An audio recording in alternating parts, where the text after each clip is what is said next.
Pasal 4. Kemudian manusia itu bersetubuh dengan Hawa, istrinya, dan mengandunglah perempuan itu, lalu melahirkan Kain. Maka kata perempuan itu, "Aku telah mendapat seorang anak laki-laki dengan pertolongan Tuhan." Selanjutnya dilahirkannyalah Habel, adik Kain, dan Habel menjadi gembala kambing domba, Kain menjadi petani. Setelah beberapa waktu lamanya, maka Kain mempersembahkan sebagian dari hasil tanah itu kepada Tuhan sebagai korban persembahan. Habel juga mempersembahkan korban persembahan dari anak sulung kambing dombanya, yakni lemak-lemaknya, maka Tuhan mengindahkan Habel dan korban persembahannya itu. Tetapi Kain dan korban persembahannya tidak diindahkannya. Lalu hati Kain menjadi sangat panas dan mukanya muram. Firman Tuhan kepada Kain, "Mengapa hatimu panas dan mukamu muram? Apakah mukamu tidak akan berseri jika engkau berbuat baik? Tetapi jika engkau tidak berbuat baik, dosa sudah mengintip di depan pintu. Ia sangat menggoda engkau, tetapi engkau harus berkuasa atasnya." Kata Kain kepada Habel adiknya, "Marilah kita pergi ke padang." Ketika mereka ada di padang, tiba-tiba Kain memukul Habel, adiknya itu, lalu membunuh dia. Firman Tuhan kepada Kain, "Di mana Habel adikmu itu?" Jawabnya, "Aku tidak tahu. Apakah aku penjaga adikku?" Firman-Nya, "Apakah yang telah kau perbuat ini? Darah adikmu itu berteriak kepadaku dari tanah. Maka sekarang terkutuklah engkau, terbuang jauh dari tanah yang mengangakkan mulutnya, untuk menerima darah adikmu itu dari tanganmu. Apabila engkau mengusahakan tanah itu, maka tanah itu tidak akan memberikan hasil sepenuhnya lagi kepadamu. Engkau menjadi seorang pelarian dan pengembara di bumi." Kata Kain kepada Tuhan, "Hukumanku itu lebih besar daripada yang dapat kutanggung. Engkau menghalau aku sekarang dari tanah ini, dan aku akan tersembunyi dari hadapanmu, seorang pelarian dan pengembara di bumi. Maka barang siapa yang akan bertemu dengan aku, tentulah akan membunuh aku." Firman Tuhan kepadanya, "Sekali-kali tidak. Barang siapa yang membunuh Kain akan dibalaskan kepadanya 7 kali lipat." Kemudian Tuhan menaruh tanda pada Kain, supaya ia jangan dibunuh oleh barang siapapun yang bertemu dengan dia. Lalu Kain pergi dari hadapan Tuhan, dan ia menetap di tanah Nod, di sebelah timur Eden.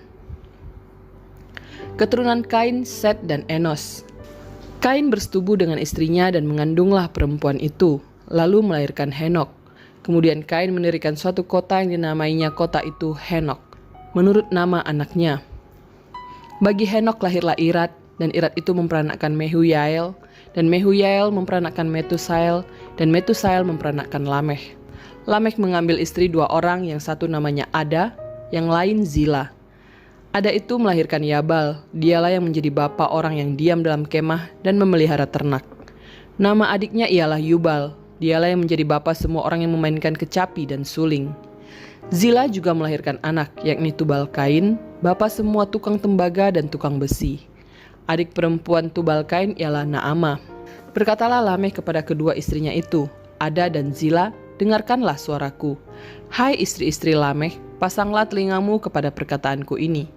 Aku telah membunuh seorang laki-laki karena ia melukai aku, membunuh seorang muda karena ia memukul aku sampai bengkak.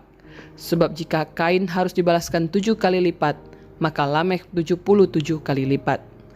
Adam bersetubuh pula dengan istrinya, lalu perempuan itu melahirkan seorang anak laki-laki dan menamainya Set. Sebab katanya, "Allah telah mengaruniakan kepadaku anak yang lain sebagai ganti Habel, sebab Kain telah membunuhnya." Lahirlah seorang anak laki-laki bagi Set juga, dan anak itu dinamainya Enos. Waktu itulah orang mulai memanggil nama Tuhan. Pasal 5. Keturunan Adam.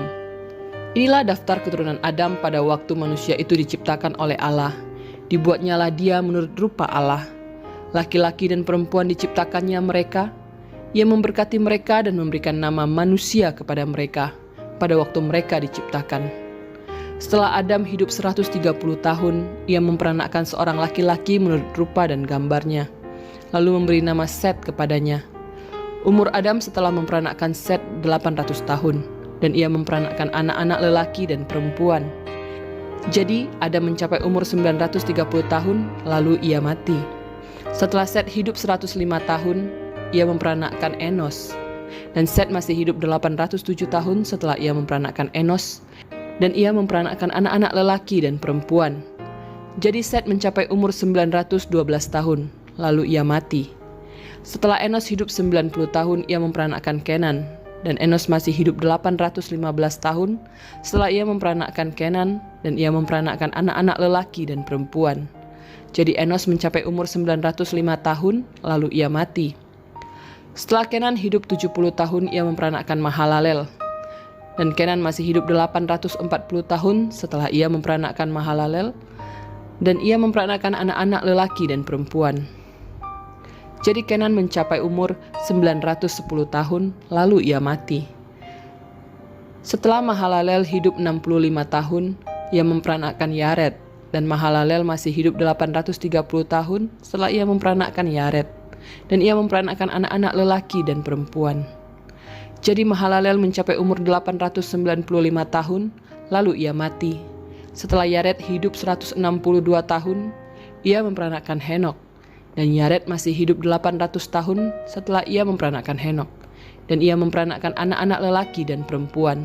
Jadi Yared mencapai umur 962 tahun, lalu ia mati.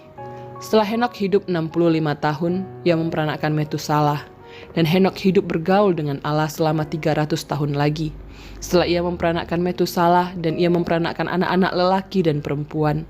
Jadi Henok mencapai umur 365 tahun, dan Henok hidup bergaul dengan Allah. Lalu ia tidak ada lagi, sebab ia telah diangkat oleh Allah. Setelah Metusalah hidup 187 tahun, ia memperanakkan Lamekh. Dan Metusalah masih hidup 782 tahun setelah ia memperanakkan Lamekh, dan ia memperanakkan anak-anak lelaki dan perempuan. Jadi Metusalah mencapai umur 969 tahun, lalu ia mati. Setelah Lamekh hidup 182 tahun, ia memperanakkan seorang anak laki-laki dan memberi nama Nuh kepadanya. Katanya, anak ini akan memberi kepada kita penghiburan dalam pekerjaan kita yang penuh susah payah di tanah yang telah terkutuk oleh Tuhan. Dan Lamekh masih hidup 595 tahun setelah ia memperanakkan Nuh, dan ia memperanakkan anak-anak lelaki dan perempuan. Jadi Lamekh mencapai umur 777 tahun, lalu ia mati. Setelah Nuh berumur 500 tahun, ia memperanakkan Sem, Ham, dan Yafet. Pasal 6. Kejahatan manusia. Ketika manusia itu mulai bertambah banyak jumlahnya di muka bumi, dan bagi mereka lahir anak-anak perempuan, maka anak-anak Allah melihat bahwa anak-anak perempuan manusia itu cantik-cantik. Lalu mereka mengambil istri dari antara perempuan-perempuan itu, siapa saja yang disukai mereka. Berfirmanlah Tuhan, rohku tidak akan selama-lamanya tinggal di dalam manusia, karena manusia itu adalah daging, tetapi umurnya akan 120 tahun saja. Pada waktu itu orang-orang raksasa ada di bumi, dan juga pada waktu sesudahnya. Ketika anak-anak Allah menghampiri anak-anak perempuan manusia, dan perempuan-perempuan itu melahirkan anak bagi mereka. Inilah orang-orang yang gagah perkasa di zaman purba kala, orang-orang yang kenamaan. Ketika dilihat Tuhan bahwa kejahatan manusia besar di bumi, dan bahwa segala kecenderungan hatinya selalu membuahkan kejahatan semata-mata, maka menyesallah Tuhan bahwa ia telah menjadikan manusia di bumi, dan hal itu memilukan hatinya. Berfirmanlah Tuhan, aku akan menghapuskan manusia yang telah kuciptakan itu dari muka bumi, baik manusia maupun hewan dan binatang-binatang melata, dan burung-burung di udara, sebab aku menyesal bahwa aku telah menjadikan mereka. Tetapi Nuh mendapat kasih karunia di mata Tuhan. Riwayat Nuh. Inilah riwayat Nuh. Nuh adalah seorang yang benar dan tidak bercela di antara orang-orang sezamannya. Dan Nuh itu hidup bergaul dengan Allah. Nuh memperanakkan 3 orang laki-laki, Sem, Ham, dan Yafet. Adapun bumi itu telah rusak di hadapan Allah dan penuh dengan kekerasan. Allah menilik bumi itu dan sungguhlah rusak benar, sebab semua manusia menjalankan hidup yang rusak di bumi. Berfirmanlah Allah kepada Nuh, aku telah memutuskan untuk mengakhiri hidup segala makhluk, sebab bumi telah penuh dengan kekerasan oleh mereka.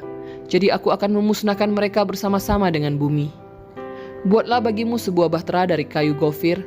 Bahtera itu harus kau buat berpetak-petak, dan harus kau tutup dengan pakal dari luar dan dari dalam. Beginilah engkau harus membuat bahtera itu, 300 hasta panjangnya, 50 hasta lebarnya, dan 30 hasta tingginya. Buatlah atap pada bahtera itu, dan selesaikanlah bahtera itu sampai sehasta dari atas, dan pasanglah pintunya pada lambungnya. Buatlah bahtera itu bertingkat bawah, tengah, dan atas. Sebab sesungguhnya aku akan mendatangkan air bah meliputi bumi, untuk memusnahkan segala yang hidup dan bernyawa di kolong langit. Segala yang ada di bumi akan mati binasa.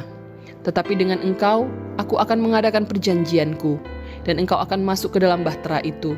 Engkau bersama-sama dengan anak-anakmu dan istrimu dan istri anak-anakmu.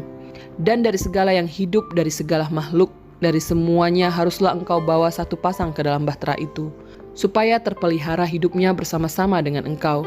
Jantan dan betina harus kau bawa, dari segala jenis burung dan dari segala jenis hewan, dari segala jenis binatang melata di muka bumi.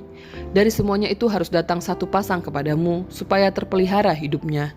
Dan engkau, bawalah bagimu segala apa yang dapat dimakan, kumpulkanlah itu padamu untuk menjadi makanan bagimu dan bagi mereka. Lalu Nuh melakukan semuanya itu tepat seperti yang diperintahkan Allah kepadanya. Demikianlah dilakukannya.